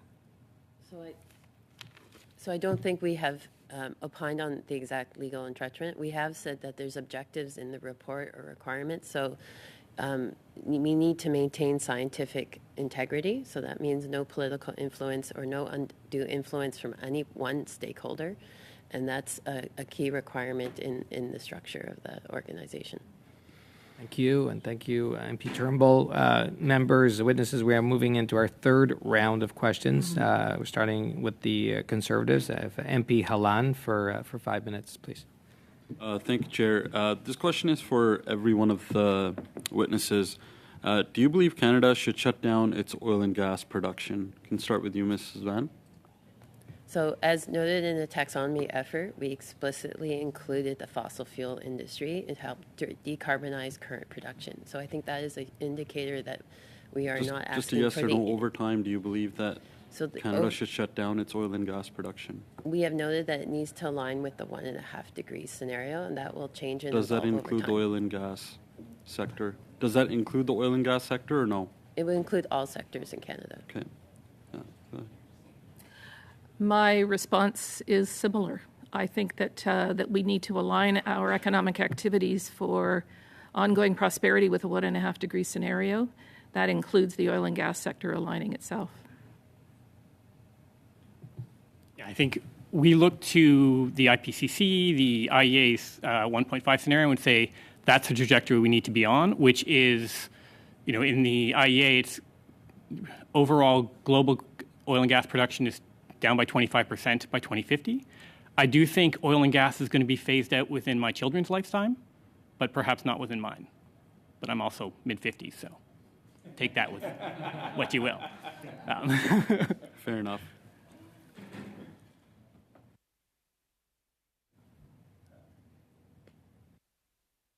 And Mr. Darwal. The answer is no. It would be an act of economic suicide. Unless demand for oil and gas falls globally, all you're doing is transferring effectively wealth to other players across the world, particularly in the Middle East and Russia. Hear, hear. Thanks. I would give my earnest respect to the people and communities who have devoted their lives to those industries, up until this point. I would point to the need to align with limiting global warming to 1.5 degrees to limit the devastation that we've been experiencing from wildfires, other climate catastrophes in many of those same communities, and would point to the conclusions of the IEA and IPCC for how to get there. Ms. Siegel, you brought up forest fires. Can you give me 2 direct examples of how green financing will stop those forest fires? Well, thank you for the question. I'd say the clear line here is, climate-related risks occur as temperatures in greater number, as temperatures continue to rise, and temperatures continue to rise from more emissions. So, getting the financial sector in the right direction to invest in a trajectory that lowers emissions, that lowers Canada's emissions and lowers global emissions, would keep us on track for a safer world of less warming. I think the other really important piece to keep in mind here is investments in climate-related resilience. So ensuring that green finance investments go towards building infrastructure that in itself is resilient to increase climate-related damages, and then as well keeps people across Canada safe from those climate-related damages. So I didn't hear any direct examples in that answer, but I'll move on. Ms. Bardswick, in Calgary we had some pretty big hailstorms happen in 2020. I was wondering if you could give 2 examples of how green financing would help stop those and how long it would take.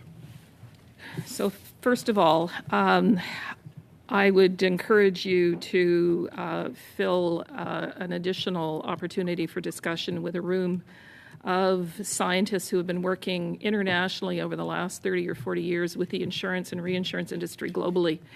And we have been tracking the implications associated with climate change in terms of these events. There is no question that severity is increasing and frequency is increasing.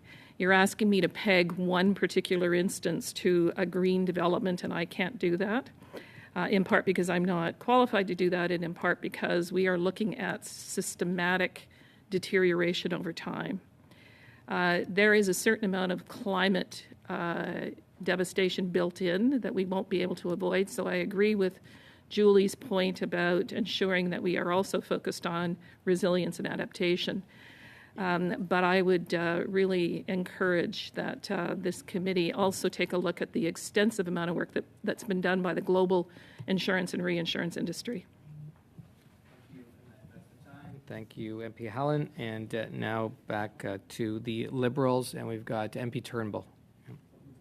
Thanks. I wanted to give other witnesses, in particular Ms. Siegel from Environmental Defense, I wondered if you could comment on my last question to Ms. Van about the legal entrenchment for the taxonomy. Do you see a specific path forward and a specific way that the government should be working in partnership with the Sustainable Finance Action Council to entrench the taxonomy? Thank you, MP Turnbull. I guess I'd give a 2-part answer here. First, a proper governance structure and proper consultation, more broadly than just the Sustainable Finance Action Council, is very important for defining a taxonomy. I think what colleagues on the floor have raised about ensuring the final product aligns with what's scientifically agreed rather than being biased by any particular interest is important. So broader governance consultation is important. That being said, I will offer international examples, in my opinion, on how this could be engaged in Canadian law. Bringing a taxonomy into Canadian law is very important because as a voluntary initiative, it wouldn't have the same credibility or the same certainty for investors, both in Canada and those looking to invest in Canada. What other jurisdictions have done is regulate the taxonomy formally into their policy process so that the definition of a taxonomy, the underlying categories, are formally introduced in regulation. That's certainly what I as an individual would recommend. And then that regulated taxonomy structure is linked to reporting from financial institutions and funds. So that tackles what's considered greenwashing, when a fund might claim to be aligned with what other individuals have highlighted as a very fluid definition of ESG, and in fact cleans it up because a taxonomy is brought into law. So first of all, regulating a taxonomy and then linking it to disclosure requirements. So groups say to what % they are aligned, their investments are aligned with that regulated taxonomy. Thank you very much. That's a really good, thorough answer, I think. Ms. Bardswick and Svan, I'll go back to maybe you two because I'm interested in your three-tier governance model, which I think is perhaps a shift from how SFAC has operated to date.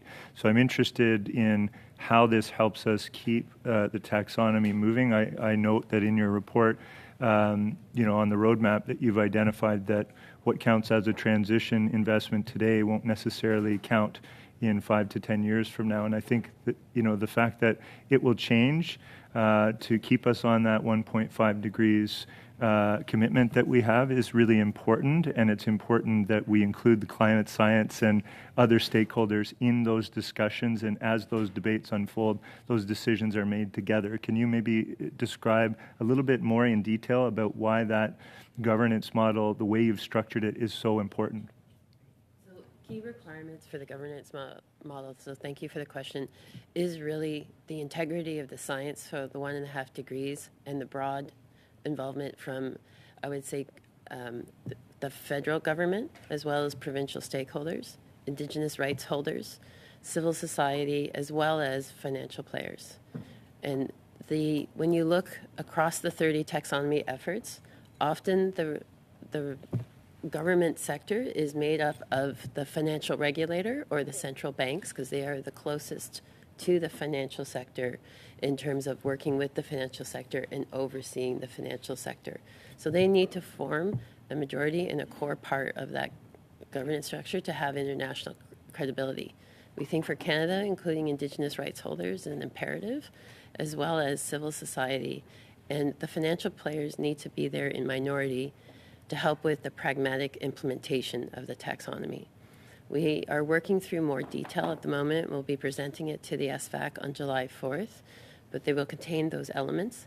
They will also contain 3 stakeholder advisory forums, one for the provincial governments, territory, and Indigenous rights holders, one for civil society, and then one for the financial sector advisory group, trying to bring in permanent groups to bring those perspectives. And they will also look then to sit on the council. If I'm not mistaken, though, are these a series of informal structures that are highly collaborative, or do they exist in an organization that has incorporation? What legal status would this new form of governance model take? Like, what structure would it be in? We haven't identified structure at this point, in large part because we feel, and I think Julie has raised this issue, that we need to get the principles right. We need to engage more broadly in what makes sense. So we've been in that engagement process to date, ensuring that we are reflecting in the draft approach before we hit kind of a final structure that we've got the appropriate engagement. So Thank you. That's, I know, that was quick. Thank you, MP Turnbull. And now to MP Garon, please. Thank you very much, Mr. Chairperson. My questions will be directed at Mr. Stewart. Now, there's been a lot of headlines about banking transparency. Some are calling for banks to issue public reports, at least to the financial intendant program. And that has been encouraged by the news about the IRBC, which is one of the major investors in this regard. And in order to get data on RBC and other banks, they've had to rely on indirect and secondary sources. So my question is 3-pronged, and you'll have about 1.5 minutes to respond. Is there any criticism about the banks when it comes to transparency? Is that criticism justified? And what role could the Financial Institutions Superintendent's Office play? And third, does a voluntary approach when it comes to transparency, should we believe or put any stock in it? I think voluntary is not good enough on transparency because people get to make their own rules. One of the key issues right now, for instance, is banks use different criteria for determining what their financed emissions are, and we need to standardize that so investors can compare and government can compare between apples and apples. I think sorry, what was the second question? What role could the Office of the Superintendent of Financial Institutions play? Is going to have to play a key role in this because they're the federal regulator. I think the problem right now is OSFI is very focused on looking at what is the risk to banks from energy transition and not what is the risk to the energy transition from bank practices. And I think we need to have both halves of that. And I think the recent report from the Federal Commissioner for Environment and Sustainable Development actually argued that, in fact, because OSFI said we're not allowed to do that. That's not in our mandate.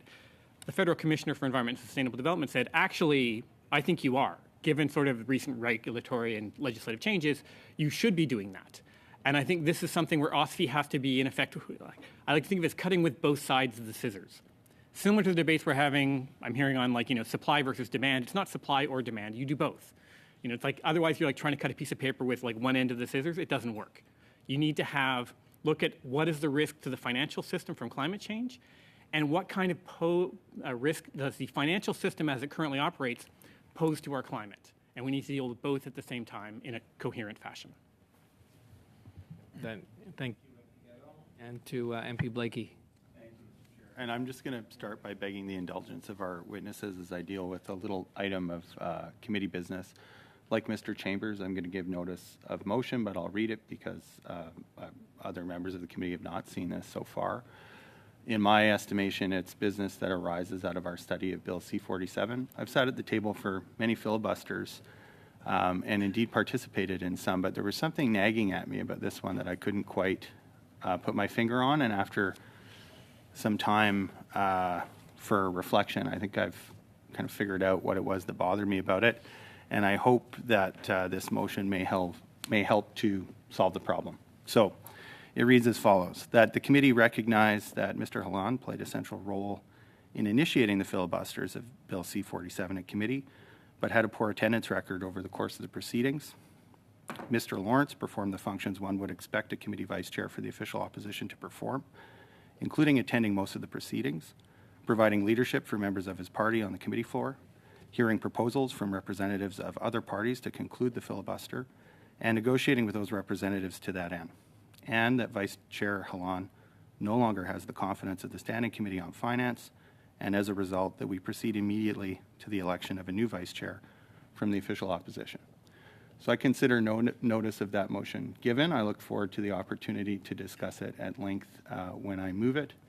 And so that's not an item for today, obviously. There's a 48-hour notice provision, but I will be following up in writing to the clerk, and we should be able to disseminate that in both official languages by the end of the day, Mr. Clerk. So thank you to our witnesses for enduring that brief bit of committee business. And do I have a bit of time left, Mr. You do. Chair? You've got about a little over a minute. Yeah. Thank you very much. So I think the next question that I'm interested in is just the importance of aligning Canada with some of our major allies who are already taking action in this space, and what it would mean for Canada to have a particularly unique taxonomy or disclosure regime. So maybe Ms. Zan, you want to weigh in on that? Disclosure, the International Sustainability Standards Board will bring that cohesiveness globally. It will take time, but it's starting. I think on the taxonomies, when you look, there's a notion of how they would work together or interoperability. These are based on some of the key assumptions, which is alignment to 1.5 degrees is absolute imperative, as well as elements called do no significant harm. So you don't jeopardize other environmental objectives, for example, for emissions reductions. And then there's technical matters, like the way that you structure it. I think the work that we've been doing as part of the research is we spoke with the Climate Bond Initiative as well as Australia and Asian region. And I would say that we are falling very much in line with the global standards around green. And there's a very big appetite to work together to help define the global definition of transition. And that's why we thought it was incredibly important that we consulted with them during the process to make sure that they were aligned and supportive of our direction. Thank you. And thank you, MP Blakey. And now to MP Morantz. Mr. Chair, Mr. Lawrence, I think, is going to start the round for me. Yeah. I'd just like to quickly address Mr. Blakey's comments there. So Conservatives work as a team, and I'm proud to be in a collaboration with Mr. Hallan, Mr. Morantz, and Mr. Chambers. And I don't think that working as a team or working as a collaboration should ever be looked upon as negative. Particularly surprising given the NDP's support for collective rights and quite frankly, Mr. Blakey's great track record over his years of serving on here of tremendous collaboration and trying to work with all parties. So a little bit disappointed at Mr. Blakey, but Conservatives will continue to work as a team.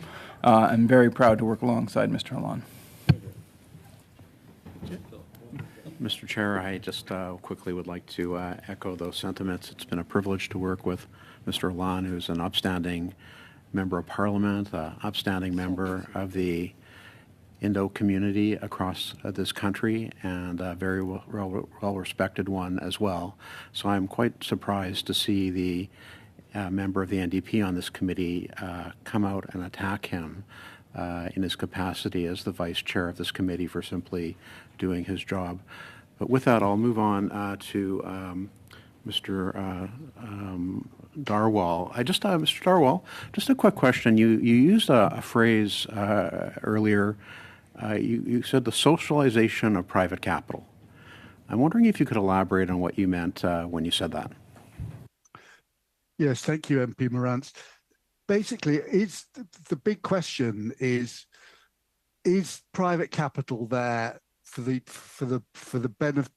beneficiaries, and that fiduciaries, investment managers and pension fund managers and so forth have an overriding duty to maximize risk-adjusted returns? Or is private capital actually semi-socialized capital and should be used to deliver public policy objectives? I mean, that seems to me the big question. And I have to say I'm slightly bewildered by a lot of the talk that's gone on in this committee, in that we need these rules in order to attract capital to Canada to finance renewable investment. If returns on renewable investment are competitive around the world, Canada will attract funds, and that's what's happened in Europe. I mean, a lot of those funds have been juiced up at the cost of consumers in the UK and Germany and so forth, with the world's highest electricity costs. But fundamentally, it's about returns. You have the right returns, you will attract capital. And how much time do I have left, Mr. Chair? You have 2 minutes. Oh, 2 minutes. I wanted to, on that point, just touch on this point with you around the return on investment aspect of this, because it seems, from what I've heard in all these meetings about green finance and green initiatives and using private capital for social purposes, no one seems to speak the language that I'm used to back in my days being a practicing corporate commercial lawyer, when my clients were interested in return on investment. It seems to be an utterly foreign concept to people that are now in charge of making investments. So it worries me a lot, especially when it comes to people who have invested in pensions, when the pension managers themselves aren't so much interested in making sure their retirements are safe, but more interested in pursuing their own ideological goals. I wonder if you could comment on that. Yeah, I think you've put your finger exactly on the big issue with ESG investing and the commingling of public policy objectives or political objectives and the financial interests of beneficiaries. And this is a problem that you have to pull the two apart. There's a role for government and there's a role for private capital, and you don't want to commingle them. We touched on this before, but I wonder if you could comment on the geopolitical ramifications of a poorer Canada because of suppression of its oil and gas industry, which is ultimately the goal of these policies, and a wealthier Russia, for instance, which will have no problem exploiting its natural resources for its economic gain. Well, I think you can look to Europe to see the dangers of not having natural resources, being quite energy intensive, particularly Germany, which is one of the world's largest industrial exporter, an economy very, very dependent on made itself dependent on supplies of Russian gas. And that is a major challenge now facing the German economy, which will see a lot of its petrochemical industry, its automotive sector suffering very big challenges and big contractions ahead. Thank you. Morantz, and over to MP Chattel. Thank you, Mr. Chair. I have a question again for Mrs. Bardswick. I would really like to know concretely what are the one or two steps that the government absolutely need to undertake in order to give insurance that the government is moving forward, that investor can trust that Canada will be a leader into the green and transition finance. Well, I would start by suggesting that there has been work done and progress made associated with a vision for Canada that that I think as financial institutions we certainly would aspire to see as a shared vision that is not only held federally but held across provincial, territorial, and Indigenous leadership in the country to ensure that the alignment is there. Because time is of the essence, and none of us have excess resources or time to spend unnecessarily. Having said that, within the context of SVAC and the mandate that we were given, and that we believe and we support, there is a foundational build here associated with a toolkit for a robust, sustainable ecosystem. And that toolkit includes addressing a disclosure framework for the country. It includes implementing a taxonomy, and I would suggest that even Russia has a taxonomy, as does China.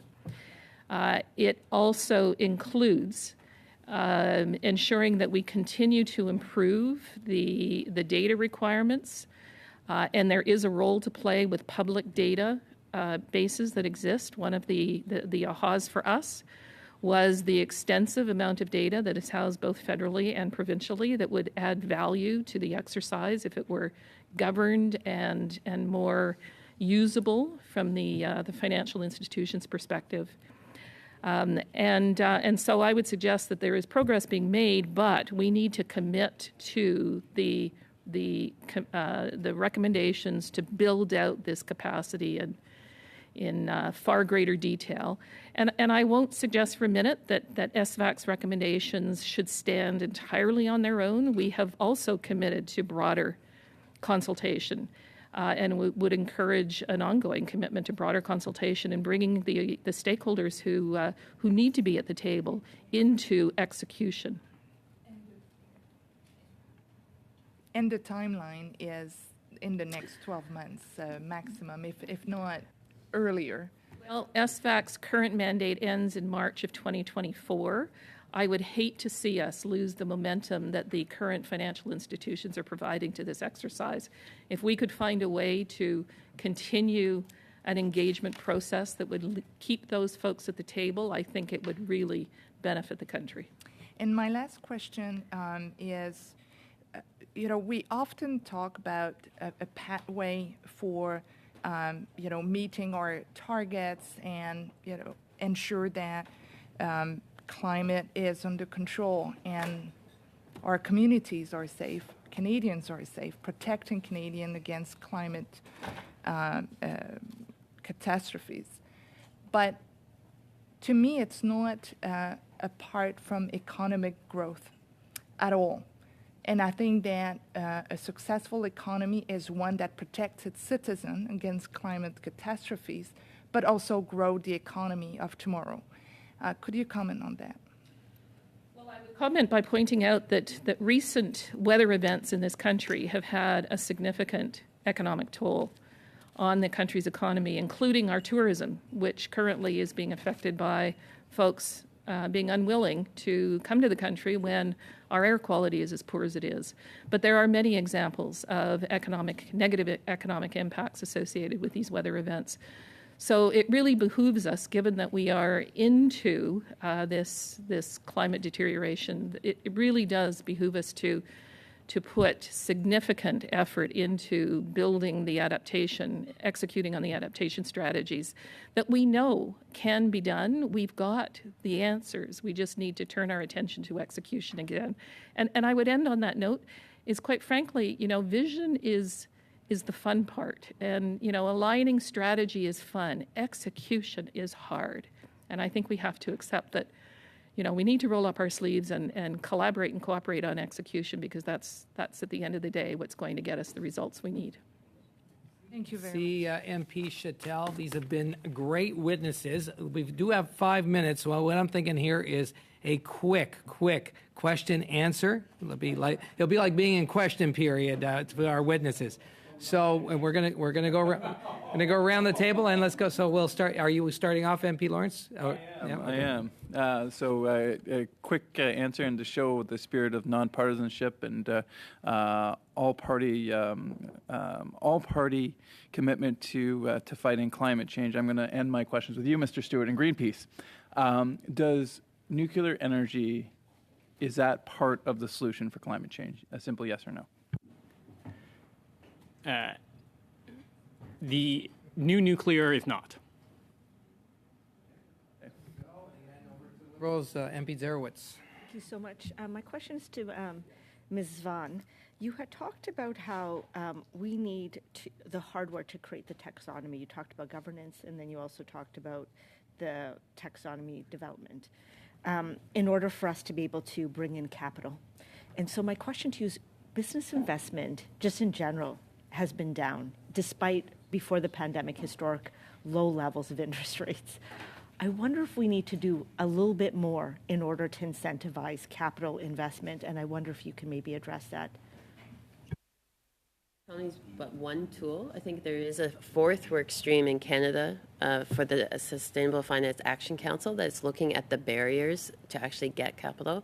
The different financial institutions are providing real examples of what those barriers are. So we'll be summarizing those themes and presenting that back. One of the solutions that are often noted is blended finance, in terms of making sure that the investor isn't taking a compromised return, that the first loss in some way, structured way, is provided so that the big investors, the private investors, can meet their fiduciary retirement of risk and return. Thank you. And now to the block, MP Garot. Merci beaucoup. Thank you very much. My question is for Ms. Barswick. I know that in the Board on Action, you set aside a seat for environmental groups. I know this is brand new. What role do you intend them to play as part of your operations? So I think you're referring to the taxonomy governance structure as opposed to the broader SFAC structure. So on taxonomy, we're looking actually at two significant interventions. One is to have a working group that is brought to the table in a broader, more inclusive way to influence the work as it is being developed. And then the second area is to ensure that at the council table, and that's, think of it as a board of directors that oversees strategy, that there is also representation at that level.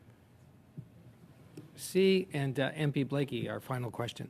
Sure. I would say, given the current state of green finance in Canada, and both from the point of view of combating greenwashing and attracting capital investment, how important is it that the government act with a sense of urgency to put in place an investment framework? Urgent. Thank you. On that, we'll just thank our witnesses again. You guys have been terrific. Thank you very much for all of your testimony on green finance.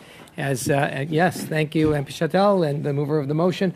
And as our analysts get ready to put together their report. Thank you, and members, we're adjourned.